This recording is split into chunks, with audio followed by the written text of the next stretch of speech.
안녕하세요. 오늘 여러분들이 금강경을 또 독송을 하시면서 자세히 독송을 하고 또 사경을 하고 읽어보신 분들이 오늘 읽은 부분에 얕은 면에서는 대단히 환희심을 느끼는 점도 있고요. 또 한편으로는 제일 의문이 가는 기절이 있기도 해요. 어떻게 보면 금강경 가운데서 가장 오해하고 있는 부분이기도 해요. 오늘 여러분들이 독송하고 있는 몇 품 가운데서 16품까지 읽었는데, 특히 이제 뭐냐면은 이 8품부터 이제 이 장이 시작돼요. 8품을 한번 열어보실래요? 금강경 8품 한번 열어보세요.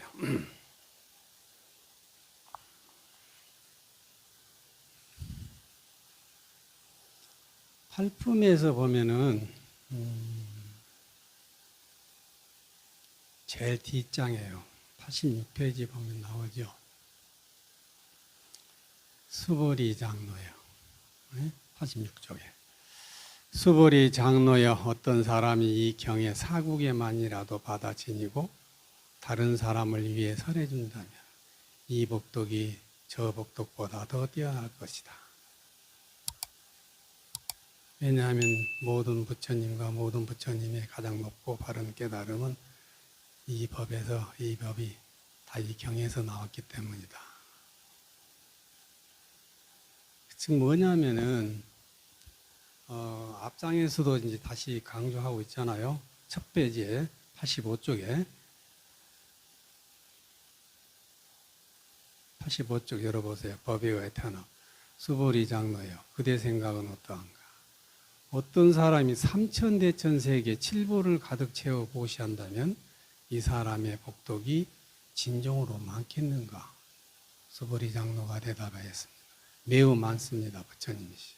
왜냐하면 이 복덕은 바로 참된 복덕이 아닌 까닭에 여래께서는 복덕이 많다고 하셨습니다. 수보리 장로요. 다시 어떤 사람이 이 경에 사국에만이라도 받아 지니고 다른 사람을 위해 설해준다면 이 복이 저 복보다 더 뛰어난다. 무슨 말이에요? 그러니까 이 금강경에 사국에란 말이 나오는데, 이 사국에란 말은 네 가지 귀절로 된 식기를 말하는 거예요. 그게 사국에예요. 이 금강경에서는 사국에가 굉장히 많은데, 이 금강경에서 무엇이 사국에다라고 딱 밝혀놓지는 않았어요. 네, 금강경에서. 대표적으로 이제 우리가 많이 읽고 있는 개성들이 있어요. 그런 것들은 다 사구계절이에요. 사구개성이에요. 네 귀절로 된 식기예요. 근데 이 네 계절로 된, 사구절로 된, 네 귀절로 된 식기를 다른 사람에게 잘 전해주고 내가 입고 지니고 잘 지니고 전해준다면은 내가 삼천대천세계에 가득 찬 칠보, 금은 이렇게 유리 자금 만홍해가지고 7가지 보배를 가득 채워서 보시하는 것보다는 네 귀절로 된 식기 금강경의 네 귀절만이라도 남에게 전해주면 이 복덕이 훨씬 크다. 이 기조를 보면은 야, 나는 참 엄청나게 내가 이 부처님의 공덕을 많이 지니고 있구나. 내가 숱하게 금강경을 설하고 금강경을 해설하고 금강경 읽으라고 독성하라고 권장했으니까 나는 뭐 삼천대천세계 칠보로 가득 찬 것보다도 나는 더 많이 더 위대하게 보시를 했다. 이렇게 돼요. 이런 표현들이 금강경이 32품으로 되어 있거든요. 32분 나눠져 있는데 32품 가운데서 8품이나 나와요. 8품 이후에 11품, 12품, 13품, 15품, 16품, 24품, 28품. 그리고 금강경이 제일 마지막에 32품인데 32품까지 나와요. 이렇게 비슷하게 표현들이 반복적으로 8번이나 금강경에서 강조하고 있다는 것은 금강경이 32품인데 8품이면 4분의 1이 이거를 강조하고 있는 거예요. 한편 생각해 보면 어떠세요? 여러분이 생각할 때 진짜 그렇습니까? 이거 엄청난 얘기잖아요. 그죠? 부처님께서 이 금강경 이 네 구절로 된 것만 내가 잘 받아지니고, 내가 이걸 받아지녀야 돼. 감사하게 받아지니고 내가 애우고 암송하면서 다른 사람에게만 이렇게 잘 전달해주면은 내가 이렇게 삼천대천세계에 있는 칠보로 또 다른 품에서 뭐라고 써요? 겐지스 강가에 있는 모래수만큼 그렇게 많은 보시를, 재물보시를 하는 것보다 내가 더 이것이 더 위대하다고 써놨어요. 왜 그러냐? 이거 굉장히 의문스럽기도 하잖아요. 정말로 이렇게 이 진리를 남에게 설해준 거는 이렇게 위대한 건가? 그래서 이 팔품에 보면은 그렇죠. 왜 그러면은 정말로 이렇게 우리가 물질로서 엄청난 건데 이거를 이렇게 비교를 이렇게 해가지고 어떻게 보면은 이 재물보시는 형편이 없다는 뜻이잖아요. 어떻게 보면은 이 금강경 이 구절이라도 내가 막 암송하고 정말로 막 외우고 남에게 이렇게 잘 열심히 해주면은 내가 이거 뭐 이렇게 뭐 갖다 주고 뭐 해봐야 소용도 없다는 거 아니에요. 소용이 없는 건 아니지만은 그래도 그만큼 큰 공덕이 안 된다고 해요. 왜 그랬을까? 물론 팔품에서는 해답을 주셨어요. 왜 그러냐? 왜 이렇게 법보시가 중요하냐? 가르침이 중요하냐? 진리가 중요하냐? 모든 부처님의 최고의 올바른 깨달음은 이 경전의 가르침에서, 즉 진리, 법보시에서 나오기 때문이다라고 설명을 한 두 줄로 그냥 그렇게 써놨어요. 그 정도로 이거를 우리가 쉽게 이해한다는 것이 참 어려워요. 어려워요. 왜냐하면 이 금강경은 겉으로 보기에는 쉬운 것 같으면서도요, 이게 숨어 있는 취지가 많아요. 숨어 있는. 너무너무 이게 숨어 있는 뜻이 많아요. 그래서 금강경은 아주 쉬운 것 같으면서도 아주 어렵고요. 또 아주 어려워 보이면서도 막상 보면은 또 간단한 문제이기도 해요. 그래서 금강경은 여러 가지 면에서 우리들에게 사유체계를 요구하고 있어요. 우리가 이렇게 다 화두죠. 곰곰하게 생각하도록 만들어 놨어요. 그 이유는 우리가 이 금강경이 설해지게 된 배경이라든지 그때 당시에 왜 이 금강경이 나오게 됐느냐를 우리가 충분히 이렇게 학습 활동을 해야만이 가능한 거예요. 다시 말해서 우리가 이 대승불교 운동을 전개하면서요, 이 금강경이 나오기 이전에는 뭐 했냐면요, 어떻게 했겠어요? 부처님께서 이 세상에 출현하셨잖아요. 그러니까 굉장하죠. 처음에 부처님께서 깨달아가지고 부처님은 어디 계셨어요? 이 동굴이라든지 비가 오면 굴 속에서 계시고 제자들하고, 또 날씨가 맑으면 이제 산에도 야산에도 있고, 이렇게 그야말로 동가식 서가식 한 분이에요. 이런 상황에서 그 부처님의 위대한 성자의 모습을 보고 당시의 빈비사라 왕이 최초의 절을 지어 바치잖아요. 중림영사를.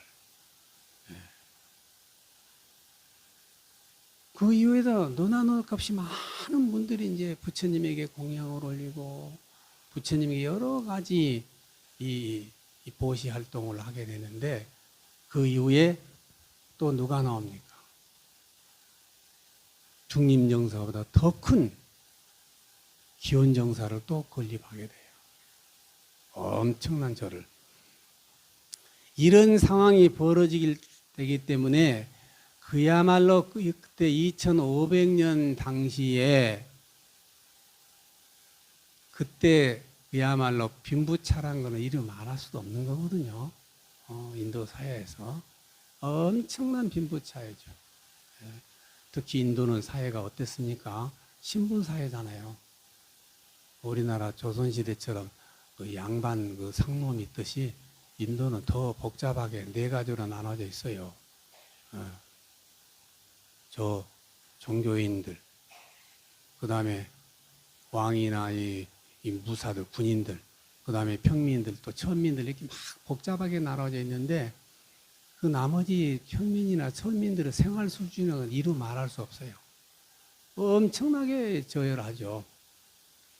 이런 상황에서 부처님께 공양을 올리고 또 부처님께 절에 보시하고 이런 분들은 다 여유가 있는 사람들이었겠죠. 서민들은 할 수도 없는 거예요. 그래서 이제 그때 당시 모든 스님네들은 전부 탁발에 의지하는데 아침에 일어나면 이제 탁발을 나가요. 탁발을 나가면서 그 집안에 이제 방문해가지고 공양만 얻는 게 아니에요. 일거수일투족 물어보고 여러 가지 이제 서로 다시 말해서 스님네가 신도들하고 접견하면서 여러 가지 이제 묻는 거예요. 뭐 아들 혼사도 있으면 날짜도 받아달라. 우리가 아픈데 좀 축원을 해달라 이러겠죠. 네, 똑같아요. 그렇게 해서 접견을 하면서 이제 공양을 받아오는 거예요. 이런 일들이 별로 없어졌어요.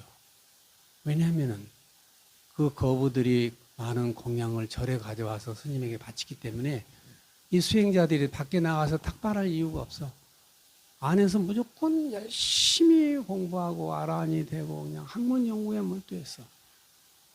그러니까 가난한 서민 대중들은 절에 가서 이 수행자를 만날 수도 없는 거예요. 이런 시대가 벌어져요. 그러니까 서민들은 이게 절에 가도 이게 힘들겠구나. 그러니까 동네 가운데 원래 이제 힌두교가 많은데 다시 힌두교로 돌아가는 상황이 벌어져요. 서민과 소외계층들은 그렇게 돼버려요. 그래서 이제 뜻 있는 이 스님네들과 또 이 제가 신도 중에서 우리가 이러면 안 되겠다. 뭔가 부처님의 이 자비정신을 발휘해야지. 이렇게 가난한 사람들을 외면하고 우리가 절 안에서 깨닫겠다고 수도만 하고 또 경전 연구만 하다 보면은 어떻게 일반 사람들을 만나냐. 이들을 위로하고 따뜻하게 보살행을 펴야 되는데 자비행을 펴야 되는데 펼 수가 없구나. 이 새로운 불교 운동을 펼치자. 새로운 운동을 펼치기 위해서 나온 경전이 바로 이 금강경이에요. 금강경은 이런 사회적인 배경을 안고 출발한 거예요. 그렇기 때문에 큰 재물보시를 할 수 없는 그 대상들에게는 뭐라고 얘기를 해야 되겠어요? 이 금강경 얼마 두껍지도 않는데 이거 열심히 읽어라. 읽고 암송하고 이웃들에게 전달하게 되면 이거 엄청난 거야. 이거 이것만 외우고 친구들에게도 이 금강경 부처님 말씀 전해주면은 너는 뭐 칠보를 갖다가 부처님에게 바친 것보다 더 위대해버려. 이렇게 금강경을 집필한 거예요. 그러니까 경전에 이렇게 써놨으니까 이거 굉장하구나. 이렇게 해서 다시 서민과 평민 대중들을 모으는데 이 금강경은 획기적인 역할을 하게 돼요. 다시 말해서 이 진리가 사실 부처님의 진리라는 것이 정신이라는 것이 혼이라는 것이 물질보다는 더 수승하고 뛰어나니까 이 점을 놓치지 말자는 거죠. 그래서 이 사실상 이 금강경은 서민 대중을 위해서 서민과 천민들을 위해서 부처님의 온 자비정신으로 돌아가자는 취지에서 대단한 포교를 목표로 두고 설정된 거예요. 이래서 이런 표현들이 나오고 있는 거예요. 여러분 한번 생각해 보세요. 정말로 법보시하고 제보시 차이를 그렇게까지 평가했는데 이 제보시가 여러분들이 막 제보시 하는데 그것이 형편없다고 이렇게 낮게 폄하해버리면 어떻게 되죠? 그래서 금강경을 보면요. 한번 생각해 보세요. 정말로 금강경은 법보시만 강조하고 진리만 강조하고 재물보시는 아주 형편없이 아주 그냥 낮게 폄하해서 평가를 했는가, 그렇게 무시한 경전인가라고 우리가 생각할 수 있잖아요. 이 생각하는 분들이 많아요. 그래서 금강경을 독송하는 여러 수행자들이 큰 단점이 뭐냐면 그 팀들은요, 이 금강경을 읽고 많은 분들에게 전달 포교를 해요. 그런데 그분들은 이 재보시 활동을 안 해요. 야, 금강경에 뭐 이거 잘 전달하고 이거 하면 되는데 우리가 무슨 그런 거 뭐 안 한다. 우리는 뭐 불사에도 동참 안 하고 뭐 일치 안 한다. 그런 팀들이 서울에 있어요. 왜 그럴까요? 이 금강경의 깊은 오묘한 뜻을 혼용하기 때문에 그래요. 정말로 금강경은 32품 가운데서 8품이나 이 재물보시는 이 진리보시, 법보시보다도 형편없다, 낫다라고 얘기했을까? 라고 우리가 그렇게 생각을 해야 되는가? 정말로 우리가 그렇게 생각만 해야 되냐. 그런데 모든 분들이 대부분 보면 저도 이 문제에 대해서 참 생각을 많이 했어요. 어떻게 이렇게 극한되게 표현을 썼을까? 금강경을 조술한 이 기자들이, 금강경 불전 작가들이 아주 위대한 뛰어난 고성들이 썼는데 왜 이 표현을 이렇게 했을까? 그래, 네가 비슷하다. 네가 마음이 네가 못하면 몸으로 때우면은 그것도 비슷하다. 비슷한 공덕이 된다. 그래, 네가 이렇게 사국에만이라도 잘 전하면은 네가 칠보로 보시한 만큼 비슷하다. 이렇게 써놓으면 얼마나 멋졌을까, 이런 생각이 들어요. 제 개인적으로. 그런데 이렇게 비교를 해도 비교도 안 될 정도로 너무너무 낮게 평가를 해놨다 이 말이에요.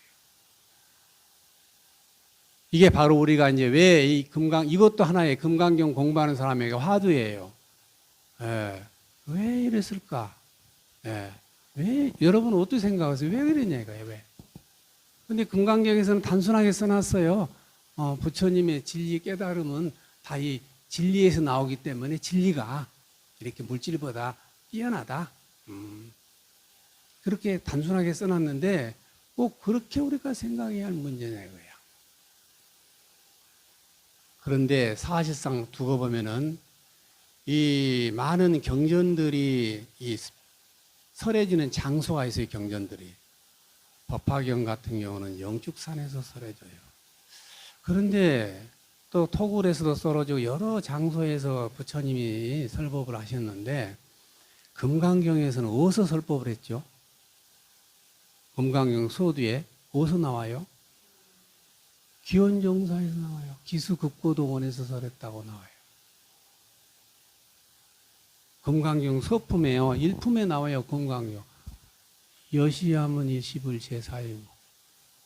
부처님이 한때 기수급고동원에서 금강경이 설해져요. 기수급고동은 어떤 절입니까? 기수급고동원은요, 부처님이 제세시에 가장 오래 머문 절이에요.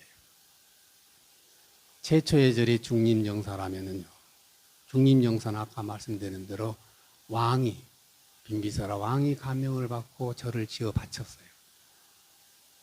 그런데 거기 많이 안 계시고 나중에 지은 절이 있어요. 그게 바로 이 기수급고동원, 기원정사인데 이 기원정사를 누가 지었냐고. 기원정사는요, 엄청난 부처님의 설법을 듣고 감명한 급고독 장자, 수달타 장자가 진 거예요. 수달타 장자가 이 부처님께 절을 지어야 되는 절터를 보러 다니는데, 너무 멋진 동산이 있는 거야. 도시 한가운데. 그 동산을 가서 자기가 부자니까 사서 내가 절을 지으려고 했는데, 딱 보니까 그 동산의 주인이 그 나라 태자 거야, 태자. 임금의 큰아들이 소유하고 있는 거예요. 그 태자한테 가서 팔라고 하니까 태자가 웃겠죠. 뭐 하려고 이 땅을 네가 살라고 그러냐고. 이만저만해서 내가 부처님 못모르게 버프를 절을 하나 지어서 부처님께 바치려고 하는데 이거를 팔으시오.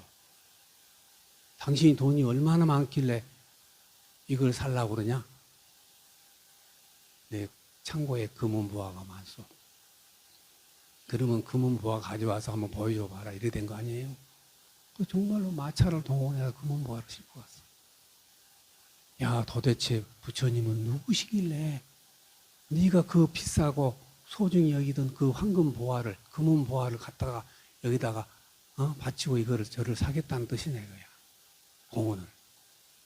부처님은 이 세상에 더없이 이때까지 본 적이 없다. 당신이 만나보면 감동할 것이다, 이거야. 이래 된 거잖아. 이래서 그 태자도, 부처님을 보고 나서, 나도 그럼 이걸 당신에게 무상으로 주겠어. 한 거 아니에요. 그래서 이제 그 땅에다가, 그 공원에다가 급고독 장자가 금은보화로 그 절을 지은 게 바로 우리말로 줄여서 기원정사라고 그러는 거예요. 그래서 원래는 이제 금강경은 한문으로 그렇게 써놨어요. 구마라 장자가. 구마라섭 스님이 기수급고독원이라고 써놓은 거예요. 기수란 말은 기자태자의 습이란 뜻이 한문으로 말하면. 급고독 장자, 두 사람이 이름을 써놨잖아요. 그래서 금강경이 없어질 때까지는 이 세상에 금강경이 없어지겠어요, 지금? 전 세계로 지금 동서양을 막론하고 금강경을 해석을 다 하는데. 거기에다 아주 이름을 박아놨잖아요. 희주자 이름을. 기자태자와 급고독 장자를 이름을 써놨어요. 금강경에다가. 이 금강경은 기자태자와 급고독 장자의 보시로 이루어진 절이다라고 박아놨어, 거기다가. 거기에서 금강경을 설해요. 굉장히 우리가 좀 아이러니하잖아요.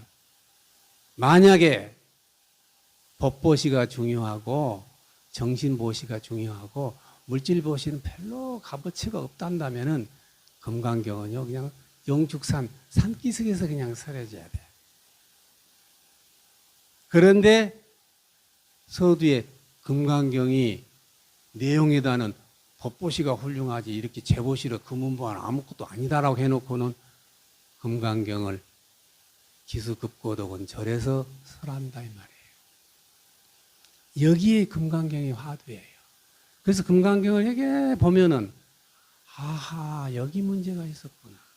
그래서 금강경은 모든 사람에게 있어서는 이게 참 진리가 포교를 하고 전도를 하는 데서는 금강경은 이렇게 중요하고 또 우리가 능력 있고 또 활동할 수 있는 사람에게는 내가 이렇게 보시를 하게 되면은 언젠간 내 이름도 어디든 다 써 있겠네.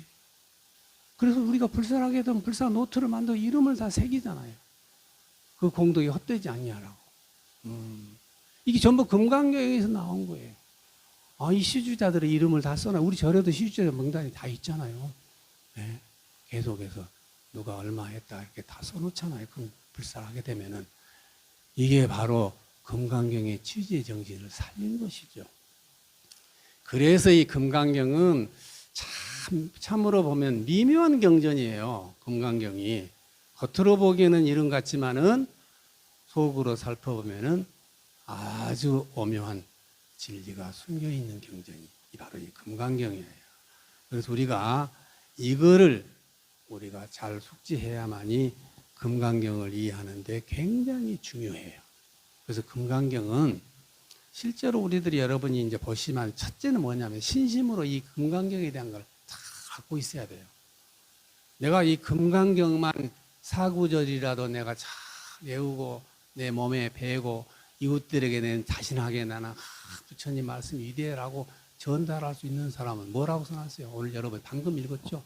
15분 보세요. 그런 사람은 내가 부처님을 등에 짊어진 것 같다고 써놨잖아요. 사국에라도 내가 개성을 외우고 남에게 전달할 수 있는 정도 신심이 생기면은 나는 부처님을 등에 지고 다닌다는 거야. 부처님이 내 등에 있으니 얼마나 참 든든한 백이에요. 이 불자로서. 그게 우리 15품이 있잖아요, 여러분. 여러분들이 한번 자세히 보시면 이래서 금강경은 우리 동서고궁을 막론하고 많은 분들이 독송하고 우리가 또 신심을 키우고 있는 것입니다. 그래서 우리가 이 점을 잘 이해를 해야 돼요. 그래서 사실상 이 금강경은요, 이 수행자들 스님들에게는 더 말할 수 없는 경전이죠. 아, 내가 이렇게 금강경을 열심히 전달하고 포교를 열심히 하게 되면 내가 이렇게 큰 공덕이 되는구나. 또 그렇게 되잖아요. 또 우리 제가자들도 야, 내가 이 금강경 한 구절에다 읽고 신심내서 내가 참 부처님 백을 내가 짊어질 정도 있다면은 나는 글자로서 손색이었구나. 이런 마음도 내고 또 동시에 내가 큰 마음을 내고 언젠가 내가 잘 능력이 된다면은 나도 이렇게 기수극보독 장작처럼 금강경을 설할 수 있는 그런 인연터를 또 나도 만들어야 되겠다. 이런 마음도 내게 만들고 그래서 금강경 우리 모든 법우들에게 정말로 법보시도 중요하고 제보시도 중요하고 춥고 외롭고 힘든 사람들에게는 무예보시를 통해서 봉사를 통해서 부처님의 정신을 함양할 수 있는 종합적인 이 경의의 말씀이 들어있는 경전이 바로 이 금강경입니다. 또 다음 시간에 계속하겠습니다.